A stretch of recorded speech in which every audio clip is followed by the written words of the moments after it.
अमन से पूरे जम्मू कश्मीर में ईद की नमाज अदा की गई है। वहाँ अफसोस की बात यह है कि एक बार फिर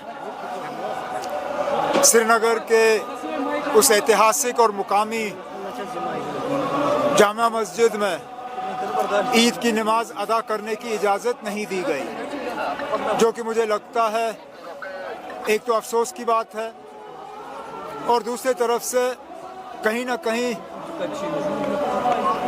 हमारे इंतज़ामिया को जो सिक्योरिटी और लॉ एंड ऑर्डर की जिम्मेदारी रखते हैं, कहीं ना कहीं उनके कहने और करने में फ़र्क रहता है, क्योंकि वो बार बार कहते हैं कि हालात बिल्कुल साजगार हैं, हालात बिल्कुल ठीक हैं, हम अब नॉर्मल सी के तरफ चले हैं।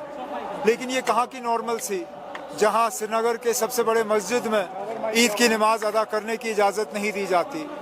मैं तो उम्मीद करूँगा कि इस तरह के फ़ैसले जो हैं उनको बदल दिया जाए और लोगों को आज़ादी से अपने जो है अपने नमाज़ों को जो है अदा करने की इजाज़त मिले। उमर साहब, आपने अमन की बात की, क्योंकि इस वक्त पूरे मुल्क में हम देख रहे हैं कि किस तरीके से इसका भी असर पड़ रहा है। LPG गैसेस हो या ऑयल हो, अब कल जो है प्राइसेस भी हाइक हो गए, प्राइस तो कितना नेगेटिव इम्पैक्ट हमारी कंट्री पे? हमारे कंट्री पे तो इम्पैक्ट पड़ेगा ही। एक तो सेंटिमेंट का इम्पैक्ट है, पूरे मुस्लिम कम्युनिटी पे जो है इसका सेंटिमेंटल इम्पैक्ट पड़ता है, और उसके साथ साथ पूरे मुल्क पे इसका इम्पैक्ट पड़ता है।